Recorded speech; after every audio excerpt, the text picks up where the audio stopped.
Welcome to GK tricks IQ। आज हम पढ़ने वाले जनरल साइंस के कुछ important question. Question number first, पृथ्वी पर सबसे पुराना जीव कौन सा है? ऑप्शन नंबर ए, नील हरित शैवाल पृथ्वी पर सबसे पुराना जीव है। शैवाल में पर्णहरित उपलब्ध होता है और कवक में पर्णहरित उपलब्ध नहीं होता है। कवक अपना पोषण मृत एवं अपघटित जैव पदार्थों से प्राप्त करते हैं, वे मृतजीवी कहलाते हैं। अमीबा एक प्रकार का सिंगल कोशिका प्रोटोजोअल जीव है। यह भोजन ज़्यादातर छोटे बैक्टीरिया, एल्गी, अन्य पौधे या मृत जानवर जो अमीबा के आसपास उपलब्ध होते हैं उससे प्राप्त करता है। युग्लिना एक कोशिकीय प्रोटोजोअल संघ का प्राणी है। इसे जंतुओं और पादपों के बीच की योजक कड़ी कहते हैं। इसमें क्लोरोप्लास्ट होता है पाया जाता है। नेक्स्ट क्वेश्चन, ईस्ट और मशरूम है। ईस्ट और मशरूम एक फफूंद कहलाते हैं। नेक्स्ट क्वेश्चन, समुद्री खरपतवार निम्नलिखित में से किसका महत्वपूर्ण स्रोत है? समुद्री खरपतवार निम्नलिखित में से आयोडीन का महत्वपूर्ण स्रोत है। नेक्स्ट क्वेश्चन, हरे फलों को कृत्रिम ढंग से पकाने हेतु प्रयुक्त गैस है। हरे फल को कृत्रिम ढंग से पकाने हेतु एसिटिलीन गैस है। एसिटिलीन का बाजारू इस्तेमाल वेल्डिंग व्यवसाय में भी किया जाता है। इथेन एथेनिक हाइड्रोकार्बन है जिसका सूत्र C2H4 होता है। यह एक रंगहीन और ज्वलनशील गैस है। इसकी गंध हल्की मीठी कस्तूरी होती है। हाइड्रोजन एक गैसीय द्रव्य है जिसमें कोई गंध, स्वाद और रंग नहीं होता। यह सबसे हल्का तत्व है। कार्बन डाइऑक्साइड, यह प्रकाश संश्लेषण में पौधे द्वारा अवशोषित होता है। नेक्स्ट क्वेश्चन नंबर 5, पूर्णमूल परजीवी पौधे हैं। रेक्लेशिया, इगुंदी, गंठवा, ये उपर्युक्त सभी पूर्णमूल परजीवी पौधे हैं। नेक्स्ट क्वेश्चन, हरित क्रांति में प्रयुक्त मुख्य पादप कौन सा था?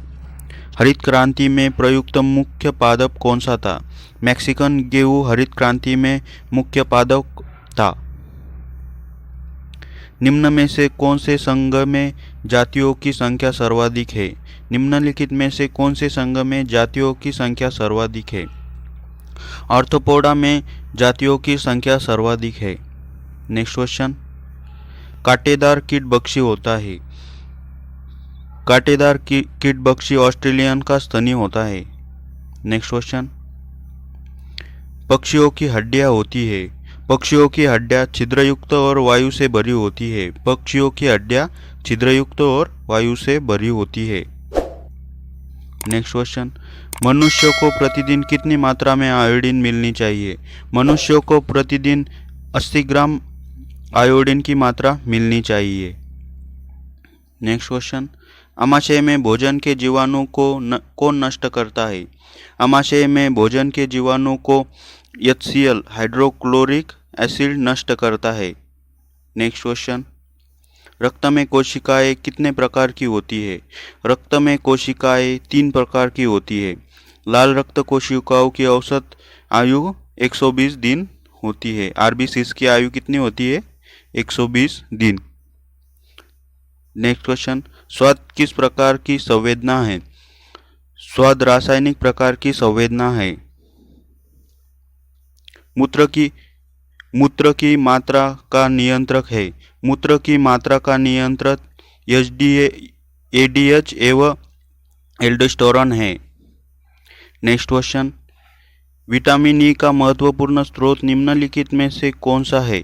विटामिन ई का महत्वपूर्ण स्रोत गेहूं अंकुर का तेल, यह विटामिन ई का महत्वपूर्ण स्रोत है। मानव शरीर में विटामिन ए भंडारित होता है। मानव शरीर में विटामिन ए यकृत में भंडारित होता है। यकृत में विटामिन ए भंडारित होता है। नेक्स्ट क्वेश्चन, ऑन्कोजीव संबंधित है। ऑन्कोजीव कर्क रोग से संबंधित है। किस रुधिर वर्ग के व्यक्ति में एंटीजन ए एंटीजन बी होते हैं परंतु एंटीबॉडी नहीं होती है? Option number A B. A B रुधिर वर्ग के व्यक्ति में एंटीजन ए एंटीजन बी परंतु एंटीबॉडी नहीं होता है। नेक्स्ट क्वेश्चन, श्वसन गुणांक का मान एक किसमें होता है? श्वसन गुणांक का मान एक कार्बोहाइड्रेट्स में होता है। नेक्स्ट क्वेश्चन, एंटीबायोटिक क्या होता है? ऑप्शन नंबर ए, किसी सूक्ष्मजीव द्वारा संश्लेषित रसायन जो अन्य सूक्ष्मजीवों से रक्षा करता है। नेक्स्ट क्वेश्चन, अमोनिया का यूरिया में परिवर्तित होता है। अमोनिया का यूरिया में परिवर्तित यकृत में होता है। यकृत में अमोनिया का यूरिया में परिवर्तित होता है। नेक्स्ट क्वेश्चन, एडवर्ड जेनर किस रोग के टीके की खोज की थी? एडवर्ड जेनर ने चेचक के टीके की खोज की थी। नेक्स्ट क्वेश्चन, शरीर के साथ संपर्क में स्पिरिट ठंडी अनुभूति देता है क्योंकि वह शरीर के साथ संपर्क में स्पिरिट ठंडी अनुभूति देता है क्योंकि अत्यंत बाष्पशील होता है। स्पिरिट अत्यंत बाष्पशील होता है इसलिए वह ठंडी अनुभूति देता है। नेक्स्ट क्वेश्चन, हाइड्रोकार्बन का प्राकृतिक स्रोत है। हाइड्रोकार्बन का प्राकृतिक स्रोत जीवभार होता है। नेक्स्ट क्वेश्चन, निम्न में से कौन सा एंजाइम लार में पाया जाता है? लार में पाया जाने वाला एंजाइम होता है टाइलिन। लार में पाया जाने वाला एंजाइम है। नेक्स्ट क्वेश्चन, रक्त में ग्लूकोज की मात्रा नियंत्रित रखता है। रक्त में ग्लूकोज की मात्रा कौन नियंत्रित रखता है? इसका आंसर आपको कमेंट बॉक्स में बताना है। अगर आप इस चैनल पर अभी जुड़े हैं तो प्लीज़ सब्सक्राइब कीजिए ताकि आने वाली वीडियो की नोटिफिकेशन आपको मिलती रहे। Thanks for watching.